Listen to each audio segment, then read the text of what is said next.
भारत गौरव आचार्य श्री पुलक सागर जी गुरुदेव के प्रवचन और लेटेस्ट धार्मिक भजन व कार्यक्रम निशुल्क देखने व सुनने के लिए हमारे YouTube चैनल जीन शरणम मीडिया को आज ही सब्सक्राइब करें और सबसे पहले देखने के लिए बेल आइकन पर क्लिक जरूर करें। भगवान का दिव्य प्रकाश फैला है या नहीं, यह देखना, इसको जानना और इसमें अभिभूत होना, यह भगवान की पूजन हुआ करती है। लोग कहते हैं कि पैसा खुदा नहीं है, लेकिन ये भी जानकर रखो पैसा खुदा से कम भी नहीं है। मनुष्य की हर चीज़ें, हर वस्तु, हर सांसारिक वैभव धन से प्राप्त हुआ करता है। बिजली के खंभे के पास जाकर के देखना, जहाँ विद्युत ग्रह होता है वहाँ जाकर के देखना, वहाँ लिखा रहता है सावधान 440 वोल्ट का खतरा लिखा रहता है। एक सिर बना रहता है, 2 हड्डियाँ बनी रहती हैं। बोले इससे जरा सावधान रहो, ध्यान रखना। सावधान रहने का मतलब ये नहीं है कि तुम विद्युत का उपयोग ना करो। विद्युत का उपयोग तो करना ही पड़ेगा, भले वो डेंजरस लिखा है तो लिखा रहने दो, फिर भी विद्युत का उपयोग तो करते हैं। वह इसलिए लिखा हुआ है, इसलिए नहीं कि आप विद्युत का प्रयोग नहीं करो, बल्कि इसलिए लिखा है कि विद्युत का प्रयोग बड़ी सावधानी के साथ करो तो तुम्हें जीवन में प्रकाश भी मिलेगा और जीवन भी रहेंगे। धन की तिजोरी पर भी यही लिखा रहता है, सावधान, धन का प्रयोग सही जगह करना। मालूम है, यह अनाज का एक दाना, गेहूं का एक दाना, धान का एक दाना यदि मुख में चला जाए तो वह पेट में जाकर गंदगी में परिवर्तित हो जाया करता है, सप्त धातुओं में परिवर्तित हो जाता है। और यदि वही दाना अनाज का किसी खेत में डाल दिया जाए तो लहलहाती फसल आ जाया करती है। और वही एक धान्य का दाना तंदुल बनाकर भगवान के चरणों में रख दिया जाए तो महापुण्य की फसल लहराने लगती है। वस्तु एक ही है, कहाँ उपयोग कर रहे हो, ध्यान रखना। कहाँ लगा रहे हो उस धन को? खाने में, विषय भोगों में, गंदगी बन करके खाया खोया बह गया, ध्यान रखना। वह उसमें जाकर परिवर्तित हो जाएगा। यदि उसने धन को किसी समाज निर्माण में लगा दिया तो जन कल्याण से धर्म के रखवाले खड़े हो जाएंगे। और अपने धन को यदि धर्म में लगा दिया तो वह धन परंपरा से मोक्ष का कारण बन। कहाँ हम प्रयोग कर रहे हैं? विषय भोगों में बहुत प्रयोग किया, संसार की बातों में बहुत प्रयोग किया। आज यहाँ बैठ करके सभी लोग पद्म शुभ पीतलेश्याओं में रंगे हुए हैं। भक्ति का मन कर रहा है, झूमने का मन कर रहा है, आराधना करने का मन कर रहा है। जब तक बैठे हो दुनिया से दूर हो गए हो, संसार से दूर हो गए, व्यापार की चिंता नहीं, संपत्ति की चिंता नहीं, घर में भी ताले लटका करके आ गए हो, एक ताले के भरोसे पूरा पैसा सौंप करके आ गए हो उस 50-100 रुपए के ताले पर। वाह रे आदमी, 100-250 रुपए के ताले पर विश्वास करता है लेकिन अपने लोगों पर विश्वास नहीं किया करता है, उसके भरोसे धन छोड़ दिया, ध्यान रखना। और यहाँ बैठ करके उस धन की भी याद नहीं आ रही है, यहाँ तो परमात्मा की याद आ रही। अरे पागल, जितना भरोसा एक ताले पर किया है उतना भरोसा अपने परमात्मा पर कर लेता तो तेरा कल्याण हो गया होता। परमात्मा को यहाँ जो दिया है वो व्यर्थ नहीं जाया करता है, ध्यान रखना। कभी तुमने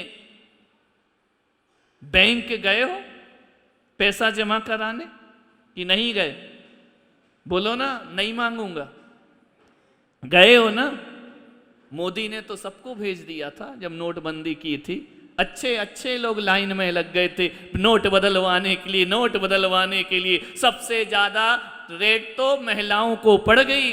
जितना इन्होंने पति से चुरा चुरा के रखा था सब निकाल निकाल के देना पड़ा कि ले लो, हमारे पास इतना है, हमारे पास इतना है। सबके घरों में पूरा मोदी ने पूरे सबको कंगाल कर दिया। विचार करिए, आप बैंक गए हैं, एक बात बताओ, यदि आप बैंक गए और बैंक के कैशियर बैठा हुआ है काउंटर पर, और यदि आपके अकाउंट में पैसा नहीं है और आपके अकाउंट में पैसा है, विचार करना है, थोड़ा सा चिंतन बहुत चल रहा है आजकल, है ना, तो थोड़ा चिंतन होना चाहिए, मनन होना चाहिए, विचार करना चाहिए, सोचना चाहिए, आपका दृष्टिकोण क्या है, विचार करें।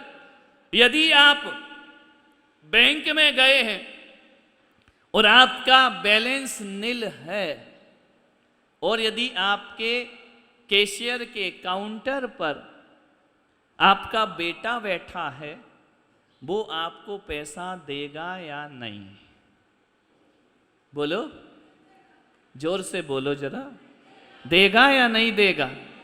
अरे तुम्हारा बेटा है, तुम्हें बहुत प्यार करता है, तुम्हारी बहुत इज्जत करता है, तुम्हारी आज्ञाकारी बेटा है, पैसा देगा या नहीं देगा? क्यों नहीं देगा? बोलो, बैंक में पैसा नहीं है, बैंक में तो बहुत पैसा है, ध्यान रखना। बेटा झूठ थोड़ी बोलेगा कि बैंक में पैसा, बैंक में तो लाखों करोड़ों रुपए रखे हुए हैं, फिर क्यों नहीं दे रहा है? सगा बेटा भी मना करेगा ना कि सॉरी पापा, मैं तुमको भुगतान नहीं कर सकता हूं। बोले क्यों? बोले बैंक में तो पैसा नहीं है क्या? बोले बैंक में बहुत पैसा है, तो फिर देता क्यों नहीं है? बोले इसलिए कि ये तुम्हारा पैसा नहीं है, ये तुमको नहीं दे सकता हूं। ध्यान रखना, एक सोच ये है, और एक सोच ये है कि आपके बैलेंस है और कैशियर के काउंटर पर दुश्मन बैठा है जो आपका सत्यानाश का रात दिन चिंतन करता है। इसका सत्यानाश हो, सर्वनाश हो, तुम्हारे लिए अशुभ विचार रखता है। बताइए, यदि आपका बैलेंस है तो दुश्मन पैसा देगा या नहीं देगा?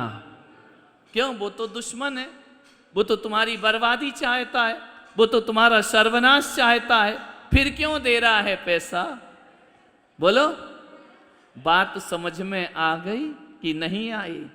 यदि अपने अकाउंट में पुण्य का बैलेंस है तो दुश्मन भी हमारा साथ देगा, और पुण्य का बैलेंस नहीं है तो सगा बेटा भी साथ देने वाला नहीं है। ध्यान, अपना बैलेंस देखो कि हमने केवल घर बनाया, पैसा कम हो गया, मोटर खरीदी, पैसा कम हो गया, आभूषण खरीदे, पैसा कम हो गया, कपड़े खरीदे, पैसा कम हो गया। ध्यान रखना, और यदि पैसा धर्म में लगा दिया तो ये मत सोचना पैसा कम हो गया, ये ऐसा बढ़ेगा, ऐसा बढ़ेगा, ऐसा बढ़ेगा कि इस जन्म में नहीं, जन्म जन्म में हमारे काम आया करता है। कहां लगा रहे हैं? धर्म में। ध्यान रखना, विचार करना है आपको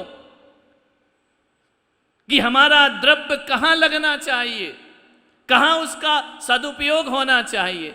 जीवन बीमा कराते हो ना, लाइफ इंश्योरेंस करा? मुझसे पूछ रहे हैं, मैं कोई शादीशुदा आदमी हूं क्या? मेरी ना घर है, ना गृहस्थी है, ना रुपया है, ना पैसा है, मेरे पास कुछ नहीं, लेकिन बातें मुझे सब मालूम है तुम्हारी। विचार करिए, जीवन बीमा कराते हो, मालूम है क्या होता है?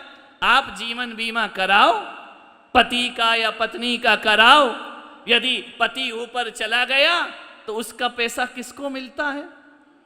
पत्नी को मिलता है ना।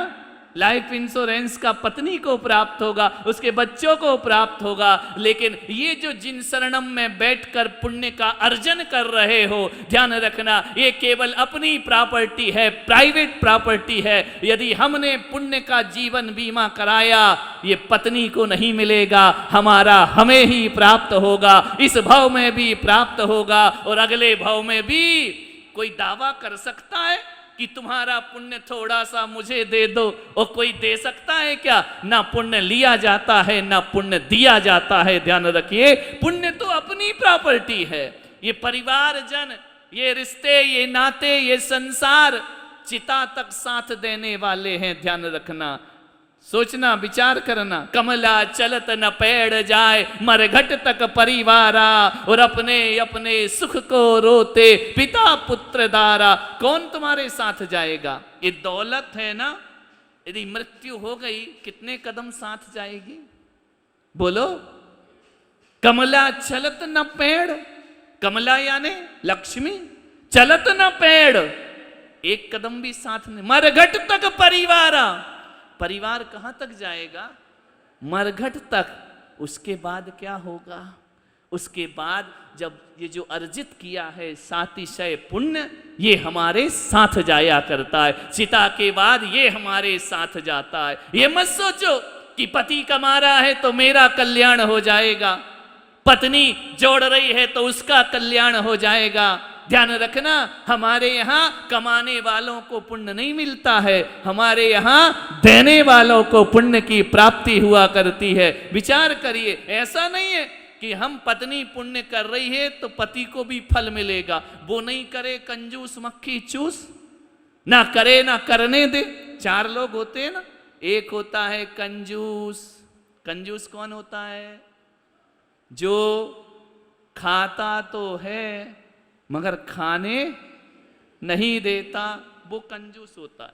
जो खाता है लेकिन खाने नहीं देता, मैं ही खाऊंगा दूसरा नहीं, वो कंजूस आदमी होता है। और एक होता है मक्खी चूस, जो ना खाता है और ना, नहीं मोदी की बात नहीं कर रहा हूं कि ना खाऊंगा ना खाने दूंगा, है ना। जो ना खाता है ना खाने देता है वह मक्खी चूस होता है। एक होता है उदार, उदारवर्ती। उदार कौन होता है? जो खुद भी खाता है और दूसरों को भी खिलाता है।